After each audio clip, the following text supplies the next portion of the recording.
Yeah, listener, absolutely good call. I remember that fight. It's why it was so confusing to me why guys thought Strickland won. I mean, I understand the passion of mixed martial arts.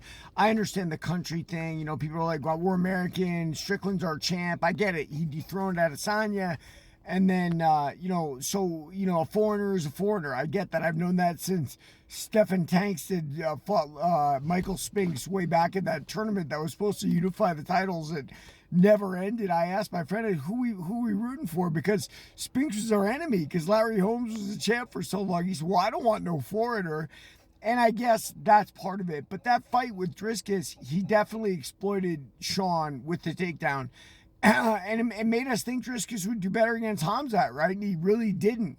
And I would say this to you that when you're as defensively, and we've talked about this a little bit with Sean and his style, he's very straight up and down, very Muay Thai-esque. He's got the Philly roll with the boxer shoulder thing going, right? But he's very square. And when you're square like that, not that you shouldn't be square as a wrestler, because absolutely you should, but you got to get low. Strickland is not low. I know he's got some college wrestling experience, but what happens is because he's always so ready to check and deal with you that way, he's vulnerable to takedown. And by the way, it's what makes MMA such an exciting sport.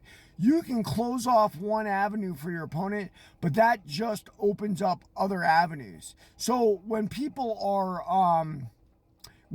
more versatile in their attacks, they can do well. And not to mention that, you don't have to be versatile. You have to look at your opponent. And I think that's what Driscus did, right? Driscus is not a real takedown guy, not a wrestling heavy guy, but he took Sean down a couple times. Sean got right back up. I mean, credit to him. And there's some weird schooling about how, like, a takedown shouldn't count unless you control him. I think that's crazy. A takedown is a takedown, in my opinion, but I don't make the rules for MMA.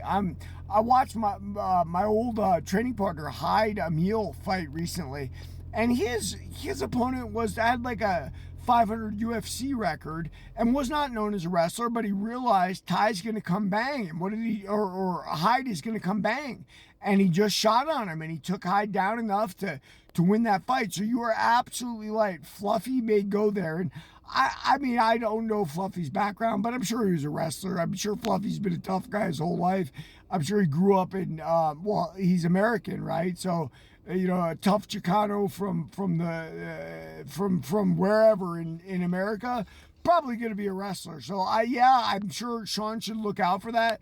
But the problem for Sean is if he gets that way, he loses his stand-up. And there it is. That's the ever-changing battle of MMA. Do you focus on not the takedown? If you do, then your head's down, you can get kicked. And there it is. Everybody like and follow for more on the Fight Game.